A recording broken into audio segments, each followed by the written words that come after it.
Hello everyone and welcome to the first of what hopefully may be many videos. My name is Liam and I like doing woodwork, as you can see here. This is one of my latest projects because I've made a coffee table for my mum.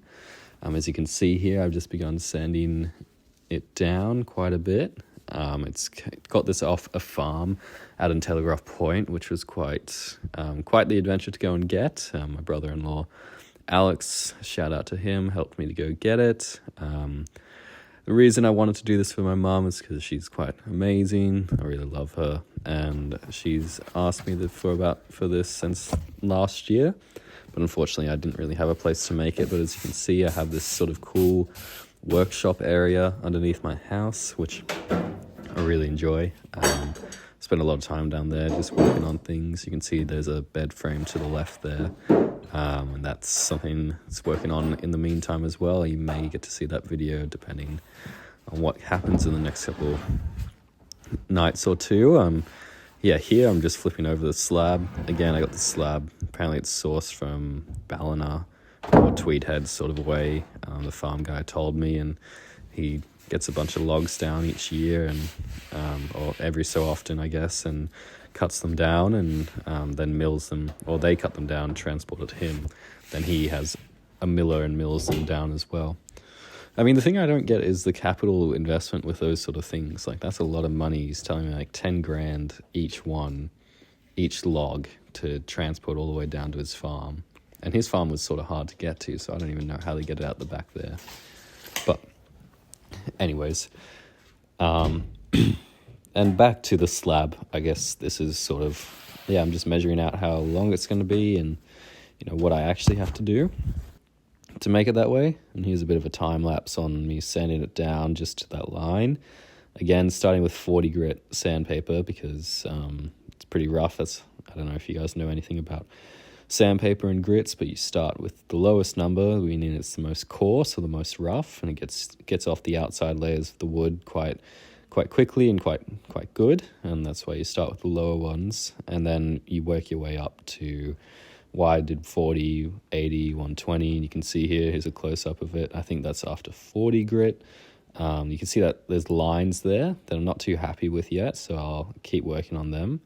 But in the meantime, I've decided to cut it where I'm actually going to stop sanding it. So I'm using my circ saw here.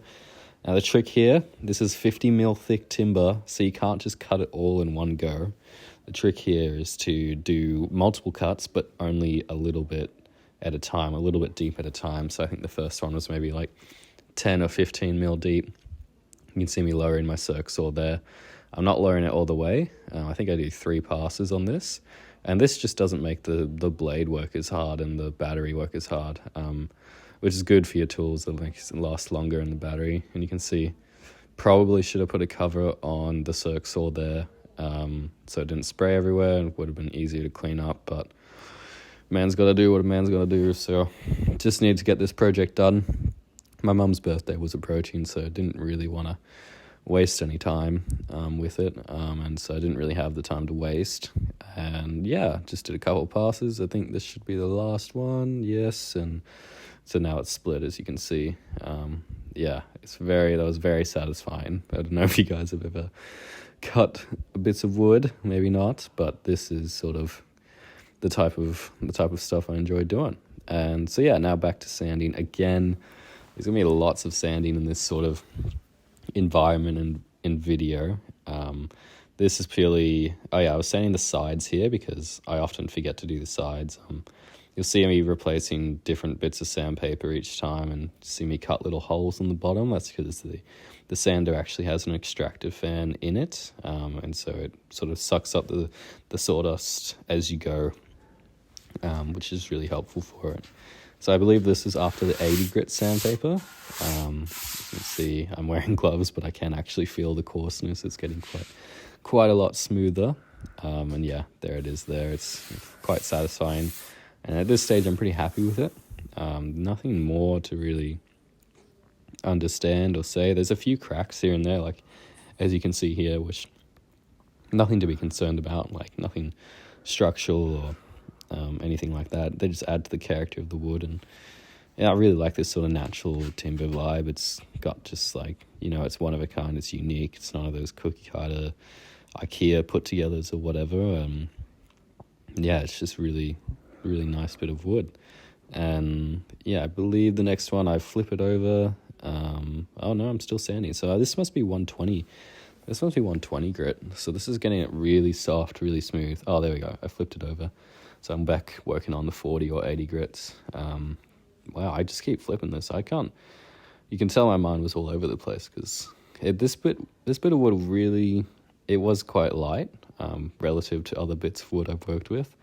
But in saying that, it's sort of, yeah, it's still okay. And that was a new day, and so we're back here and we're sanding away again. Just lots of sanding. Now, if you know anything about custom timber or custom woodworks, you'll know the price points are quite high, and I'm currently finding out exactly right now why that is, because the amount of sanding I had to do on this bit of wood was eye-opening, definitely. I'm definitely, Mum, if you're listening, I love doing this for you, but don't get me wrong. Would I do it again? Probably not.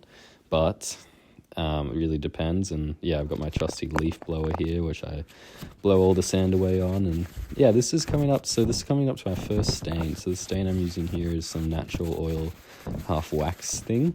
And so yeah, I'm just cleaning it down with the cloth, making sure I mix that pot quite well, opening it up. It's a fresh new bottle, fresh new can. And yeah, really what we want to do with this is work it in circles and put a very light amount on, like lighter than you think. And as you can see there, super satisfying. Just loved doing that. This is my favorite part of the project. It's just really, really fun and really satisfying. So definitely recommend, if you could ever get your hands on a bit of a woodworking project, how big or small, definitely stick around for the varnishing or the finishing product. And yeah, getting your hands dirty in that, it's really satisfying. So yeah, I'll do about 2 coats of this stuff on each side, and that's including the sides, like the actual sides of the woods as well. So yeah, as you can see there, I'm constantly changing the bit of the rag that I'm using. That's because these rags kept getting quite dirty. As you can see, I can only do my best when I'm wiping it off with a normal cloth on top, and then when I'm actually rubbing it into the wood, the varnish into the wood with the cloth, it gets quite dirty quite quickly. And so yeah, I had to constantly keep changing, which is completely okay. But I think it's just sort of, part of the joy of woodworking. And this part genuinely did find a joy. Like, there's lots of sanding, don't get me wrong. But I do quite like this sort of final part when you can finally see it all sort of coming together. And yeah, it's just really nice. And so yeah, definitely would recommend, if you could, as I've said, if you could finish something like this, or like get a chance to varnish something, just seeing how it brings out the color in the wood is really, really quite nice and natural. But yeah, as terms of my sort of plans for this woodworking channel, I don't really know what I'm doing, in the sense that I don't really have a plan. I know I enjoy woodworking, and I sort of wanted to share it with you all. And if that just reaches my friends, that's all good. It might be a good way to keep them in a loop. But definitely share it, like, subscribe, and whatever suits you. Really, it's up to you. And yeah, but this is definitely passion of mine, something I'm going to keep going, and hopefully yeah, maybe it'll pay for a slab of wood one day. And this also is, yeah, this is the final, I think this is after the first coat of varnish. So again, just really trying to work into that, and you have to let these dry for like 24 hours. And so that's what I don't really, well, actually it's sort of nice, like you put it on and you forget about it, you come back, do another one. But look at those colors, and it's like wavy grains, and yeah, zoomed into the hole there, which I wasn't really sure what to do about. And yeah, now we're back for the round 2, and the round 2 doesn't really show such a visual sort of clearance, not clearance, clarity. And so yeah, what I'm trying to do here is just put that extra layer of protection on, so this will last a lifetime, hopefully, and have lots of use in my mum's house. And it's currently sitting there, and I'm quite proud of it. It's a good, yeah, it's quite a good bit of furniture, and this is, yeah, hopefully it'll last a while. And you can see, even, of course, I'm varnishing in that little hole there because it's just gotta, yeah, just gotta keep it all sealed, and so it doesn't smell. Well, it's gonna have a nice smell to it, but if you leave an open cut of wood, it's also just gonna, yeah, it's also gonna not just have that potent wood smell, if you don't like, yeah, seal it.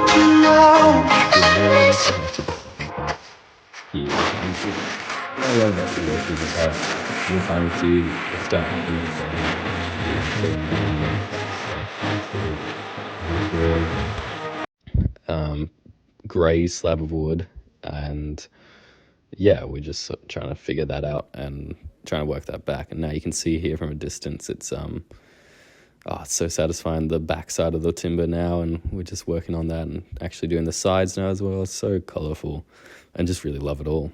But yeah, in terms of where this YouTube channel's going, I really don't know. Really, don't really mind what happens in the future. I just wanted to share this sort of passion of mine with you all, and really hope you have a wonderful day, week, month, and year. And yeah, this is the final sort of cut of it, which is really nice. And I know my mum loves it. She keeps going on about it, which I'm really thankful for. And